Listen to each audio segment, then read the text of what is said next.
Hello dear students, welcome to the course of Engineering Thermodynamics. Today we are going to discuss our session on combustion. Myself Mihir Mistry, Assistant Professor of Mechanical Department at LJ Institute of Engineering and Technology. So today we are going to discuss about the combustion, and in detail we are going to discuss about the Juncker gas calorimeter, then calculation of minimum air requirement, and then followed by enthalpy of formation. Right, so let us start our session. So Juncker gas calorimeter, as you can see over here, the typical diagram is shown on the left hand side of the screen, in which you can see that let us understand the parts of the diagram first. So as you can see, the very first part is what? Gas meter, right? So gas meter is shown over here. Then second part is what? Pressure regulator. Further, the gas is supplied to this burner. So this here, the burner is used to combust the gas.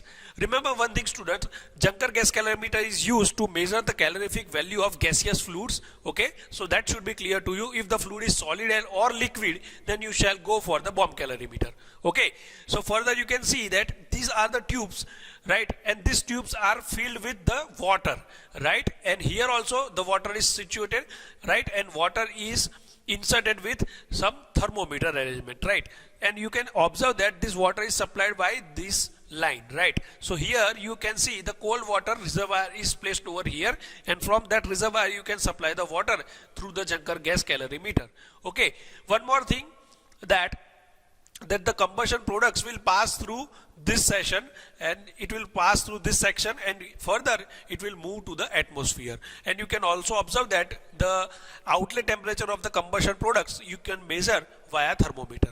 Okay, so total there are 3 thermometers shown in the diagram, right? One is measuring the outlet of temperature of the gas, and other 2 are showing the temperature of the water. Okay, this thermometer will measure the temperature of inlet water, and this thermometer will measure the temperature of outlet water or hot water, right? So this is the typical arrangement of Juncker gas calorimeter. So let us understand how it will work. Okay, so working is like this. Meter quantity of gas is supplied.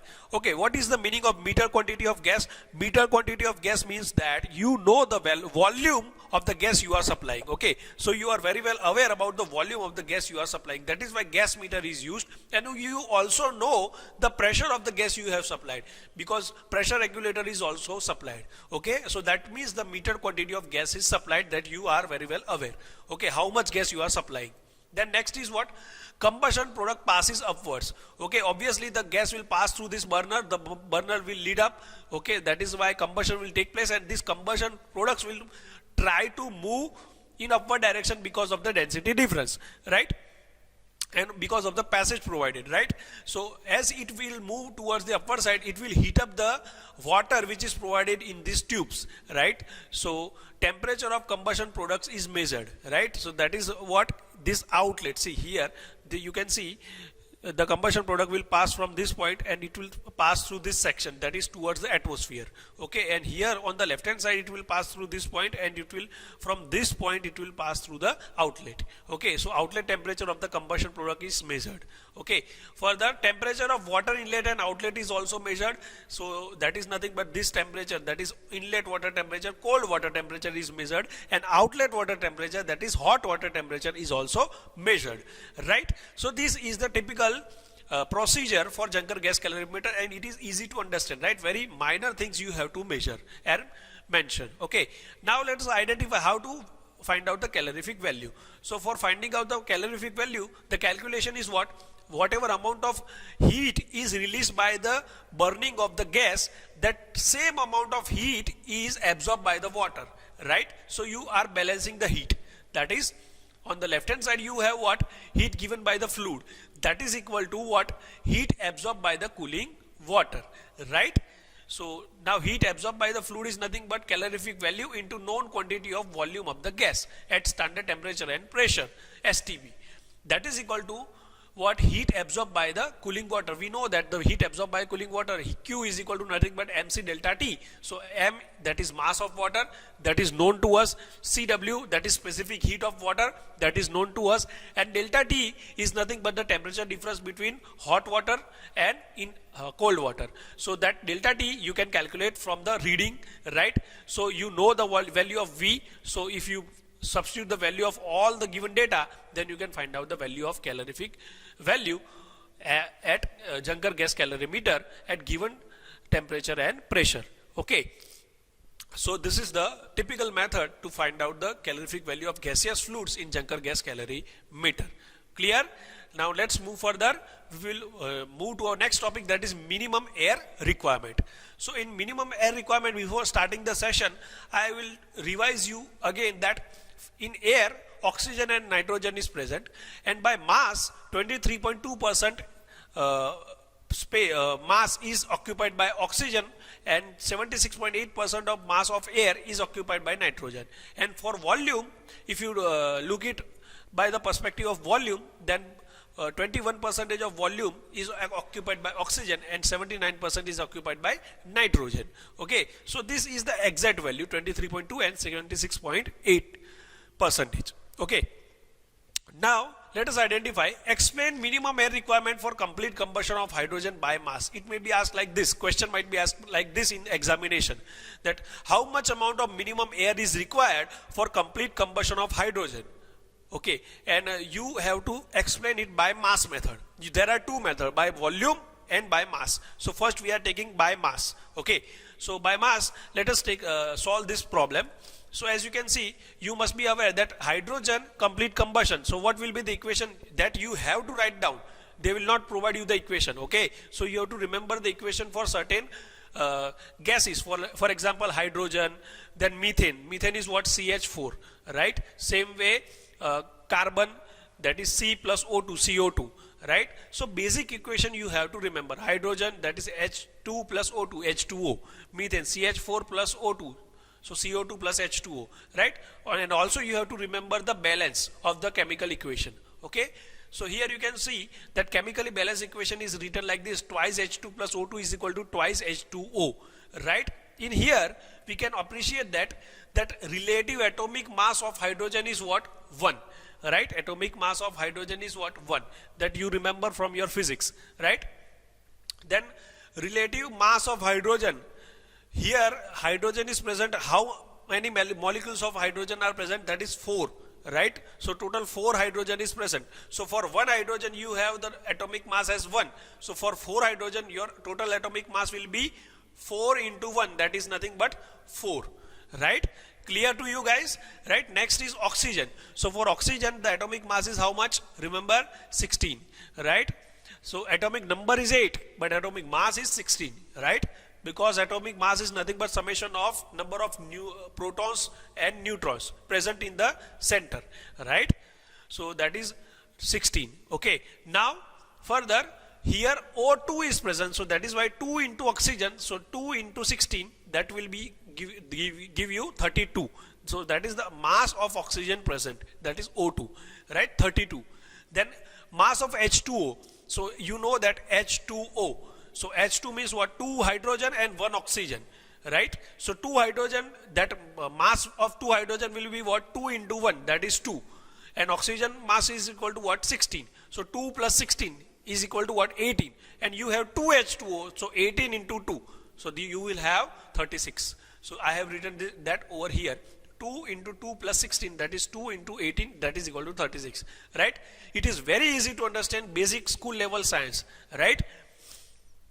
Now that means what? You can say like this, this equation is nothing but 4 masses of H2 combined with 32 masses of O2, that will give you 36 masses of H2O, right? So this is how you can write the equation. Further, divide the whole equation by 4. This red line equation, divide it by 4. So what will you get is 1 mass of H2 combined with 8 mass of O2 will give you 9 mass of H2O, right? Now remember one thing, let us assume that the mass is nothing but 1 kg, right? So if you assume the mass as 1 kg, so simple, what you will do is 1 kg of hydrogen plus 8 kg of oxygen will give you 9 kg of H2O, right? So that is the equation you can write, okay? So now further, here you can identify that by mass 23.2% of oxygen is present, right? So by mass 23.2% of oxygen is present, that means let us say 0.232, that is 23% oxygen will require what? 8 kg, right? You have air. In that air, 8 kg oxygen is occupied, right? So mass of oxygen occupied in that air is 8 kg, right? So that is nothing but 23.2 percentage. So what we want to identify is we want to calculate that how much air is required. Okay, so for doing so, what we will do, we will just simply apply simple mathematics, that is 0.232 fraction of air or 0.232 fraction of air will have mass of 8 kg in the oxygen form. Now the total fraction is what? 1. That is 100%. So that 100% will have how much mass, right? So you can put this simple mathematics, right? So if you do so, then simple 8 divided by 0.232, that is equal to what? 34.5 kg of air. Now let us understand it in reverse way. What is the reverse way, sir? Simple. See, you have 34.5 kg of air supply, and in that 34.5 kg of air supply, you will have 8 kg of oxygen.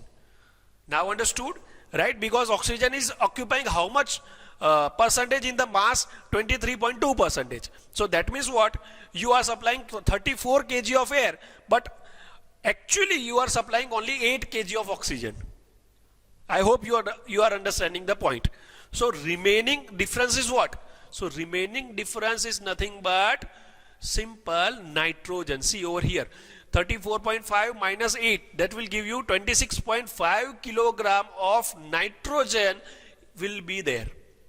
And nitrogen, I have already told you that it is inert gas, so it will not take part in chemical combustion. So as at reactant side and product side, both side, you will have nitrogen as it is. That is 26.5 kg of nitrogen. Okay, I hope you are clear up to this point.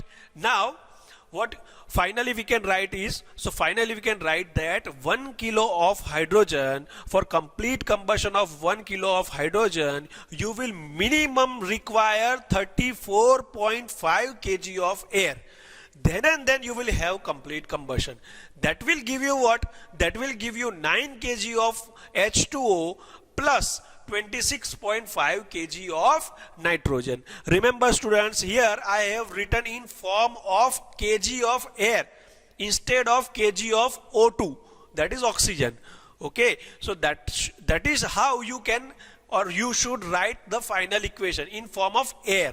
Okay, but if you want to write out in form of oxygen, then you will have to write 8 kg of air, sorry 8 kg of oxygen. Okay, so this is how you can write or solve this problem by mass. So this is nothing but minimum air requirement for complete combustion of hydrogen by mass perspective. Clear? Let's move forward. We will discuss by volume method. So by volume also, we first will understand or remember or recall this proportion, that by volume 21% is occupied by oxygen and nitrogen 79. That means what? If you have 1 meter cube of air, then from that 1 meter cube 21% will be occupied, that space will be occupied by oxygen, and remaining 79% space will be occupied by nitrogen, right? Now further, explain minimum air requirement for complete combustion of hydrogen by volume, right? So recall Avogadro hypothesis. You might have studied during your science course that what is Avogadro hypothesis. I have written down the statement, that is what? Equal volume of different gases at same temperature and pressure will have same number of molecules. Means what? If I will take 3 vessels, and if all 3 vessels have same temperature and pressure, and let us consider in one vessel we are keeping nitrogen, in other vessel we are taking hydrogen, in third vessel we are taking oxygen. So what Avogadro told us, if the volume of all 3 vessels are same, then number of molecules of hydrogen, oxygen and nitrogen will be same. Okay, that is Avogadro hypothesis that you may recall, right? So now let us understand what is the physical interpretation of the same. The physical interpretation of the same is that if you are increasing the volume, then you will increase the number of molecules. Let us understand geographically. Let us say I have one vessel. In that vessel I have 10 molecules, and as of now the volume of the vessel is 1 meter cube, right? Now if I will increase the volume, that is what? 2 meter cube. So what will happen? Proportionally the number of molecules will also increase. That is what Avogadro told us. Okay, so that is what number of molecules are in proportion with volume size. Okay, so that is what the meaning of the Avogadro hypothesis. So we will use that hypothesis over here. Okay, now question might arise in your mind that, sir, how you will use this hypothesis? So we will use this hypothesis and we will do the analysis by volume. Okay, so let us understand that. We have the equation what? Twice H2 plus O2 is equal to twice H2O. Now remember students, this number, that is coefficient, that is 2, 1 and 2, that represents what? That nothing but it will represent the number of molecules present, right? So now what we are doing is, we are, according to Avogadro hypothesis, we are correlating it with the volume. So we assume that if you can represent this equation in form of molecule, then you can also represent it in form of volume. Why is it so? Because I have already told you in previous slide that you can correlate the number of molecules with the volume because they are in proportion. That is what Avogadro told us, right? So here also we are taking that, or we are assuming that we are taking not number of molecules, but this is volume. Okay, now let us understand. Twice H2 plus O2 is equal to twice H2O. Now twice H2 means what? Number of molecules is 2, right? Okay, and O2 means what? One molecule of O2. Okay, and H2O, twice H2O means what? Number of molecules of H2 will be 2, right? Now 2 volumes of hydrogen plus 1 volume of oxygen, that will give me 2 volume of H2. Now see how I have directly jumped from molecule to volume. See this, here I have told you this is nothing but 2 molecules of H2, 1 molecule of oxygen and 2 molecules of H2O, and I have converted into volumes. So how I have jumped? So for jumping from molecule to volume, I have taken the reference of Avogadro hypothesis. And what Avogadro hypothesis told us? It told us that you can correlate the number of molecules with the volume if the standard temperature and pressure of the substance is same. So that is what Avogadro told us. Okay, if you increase the volume, number of molecules will also increase. If you decrease it, it will also decrease. So that is why I have directly take 2, instead of 2 molecules, I have written directly 2 volumes of H2 plus 1 volume of O2. That will give me 2 volume of H2O. Okay, I hope it is clear.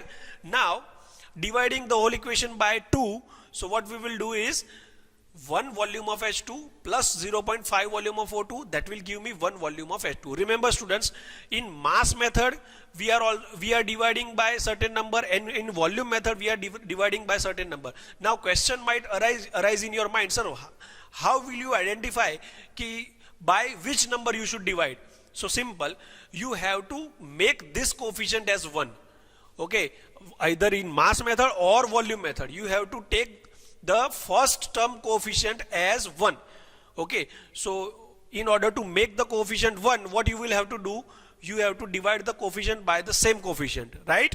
So that means what? Here the coefficient is 2, so I will divide the whole equation by 2. So my first coefficient will become 1. Okay, I hope you are getting my point. So 1 volume of H2 plus 0.5 volume of O2 will give me 1 volume of H2. Same way in mass method also. Let's move to the previous slide. In mass method also, what we have done is, see, here we have 4 mass of H2 plus 32 mass of O2, that is equal to 36 mass of H2O. So here our first term is H2 and its coefficient is 4. So I have divided, if I want to make this 4 coefficient as 1, then I'll have to divide the whole equation by 4. So that is why I have divided it by 4. Clear? Now I hope it is clear to you guys, right? So let's come back to our point of discussion, that is dividing it by 2. So what we will have is 1 volume of H2, that will give you plus 0.5 volume of O2 will give me 1 volume of H2O. Now assume that the volume is in meter cube. So we can write 1 meter cube of H2 plus 0.5 meter cube of O2, that will give me 1 meter cube of H2O, right?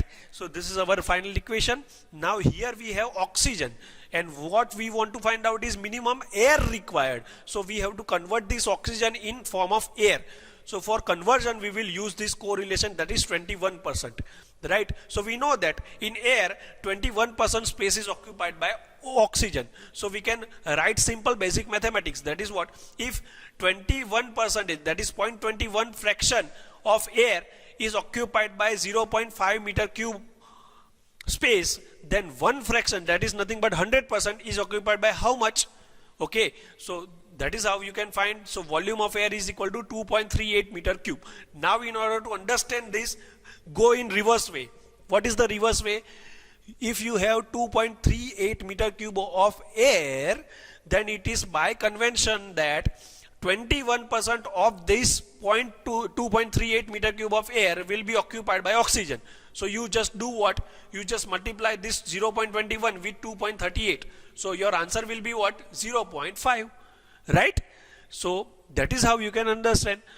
Right? So 2.38 meter cube of air is required for complete combustion of hydrogen, and among that, if you supply this 2.38 meter cube of air, so that much air will have 0.5 meter cube of oxygen, because air is having oxygen plus nitrogen. Okay, I hope you are getting my point. So in 2.38 meter cube of air, 0.5 meter cube of oxygen is present. So remaining the difference, that is 2.38 minus 0.5. So remaining 1.88 meter cube is occupied by nitrogen, that is inert gas, right? So finally we can write is what? 1 meter cube of H2 plus 2.38 meter cube of air will give me 1 meter cube of H2O plus 1.88 meter cube of nitrogen. Okay, so this is the final equation for volume analysis. Okay, or this is the minimum air requirement. See, now understand the funda, that what we have learned. We have learned that for complete combustion of hydrogen, you will require 2.38 meter cube of air. So in terms of volume, you can supply this much of air. Okay, so this is theoretical. So actually you have to supply more than this much air. Okay, so remember that thing also. Practically you have to supply more than this much air for complete combustion. Okay, and if you follow the mass method, that is by mass, if you have 1 kilogram of hydrogen, so for complete combustion you have to supply 34.5 kilogram of air. Okay, and in practical you have to supply more than 34.5 kilogram of air, then and then the complete combustion will occur. Clear? I hope this kind of examples are asked in exam. Okay, so just practice it by yourself. For carbon plus oxygen is equal to CO2, and for methane. Okay, and tell me. Now let's move further to our last topic of the chapter, that is enthalpy of formation. Very simple to understand. See, if you can observe the figure on the left hand side of the diagram, then as you can see, carbon, 1 kilogram mole of carbon and 1 kilogram mole of oxygen is reacting at standard temperature and pressure, that is 25 degrees Celsius and 0.1 megapascal pressure, right? And they are producing 1 kilogram mole of CO2, same at 25 degrees Celsius and 0.1 megapascal. Now if you observe over here, the reactants, the left hand side of the chemical equation is always called as the reactant, and the right hand side of the equation is always called as product. So the reactant and product are at same reference states, right?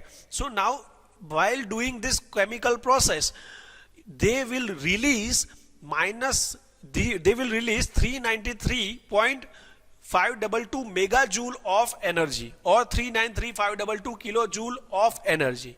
Okay, so that is nothing but this is called as exothermic reaction, in which heat is rejected by the substance, right?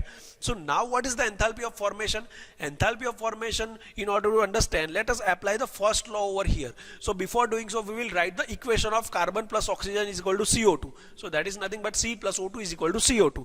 So here C and O2 is reactant and CO2 is product. Okay, so you can write from first law of thermodynamics for this process, that heat supplied or calorific value that is rejected plus enthalpy of reactant is equal to enthalpy of product, right? So this is nothing but the first law of thermodynamics, right? Many of you might have questions, sir, how this is written? Simple. See, you want to convert reactant into product. So for converting reactant into product, you have to supply this much heat, right? Although here the heat is rejected, that is different nature, that is the negativeness or positiveness of the heat transfer process. But here you can understand the physical funda, that is for converting reactant into product, this much heat is supplied. So this is how you can write the first law, that is amount of heat supplied plus enthalpy of reactant is equal to enthalpy of product. Okay, so now in this equation, if we consider and assume, remember my words, if we consider and assume enthalpy of the reactant as 0, then the calorific value or the heat supplied for the formation of product will be equal to directly QCV. So you can write QCV is equal to HP is equal to minus 393522 kilojoule per mole. Remember students here that here we have assumed that the reactant enthalpy is 0, although it is not, but we have assumed that the reactant enthalpy is 0. So if you are assuming that, then the product enthalpy will be this much, right? You can consider that, right?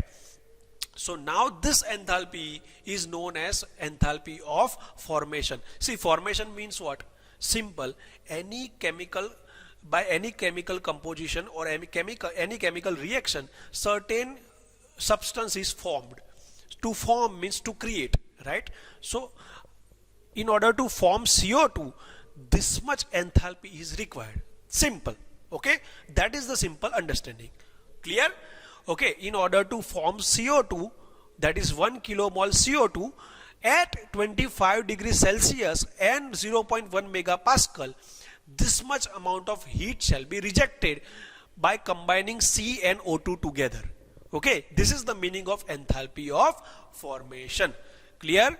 And remember students, it is denoted by this symbol, that is H bar, and 0 that is for formation, right? F sign is for formation, and this degree or 0 symbol is for at reference state or at standard reference state, that is 25 degrees Celsius and 0.1 megapascal. Okay, so this is what the meaning of enthalpy of formation is. Okay, so this is up to this point our combustion chapter is over. Thank you.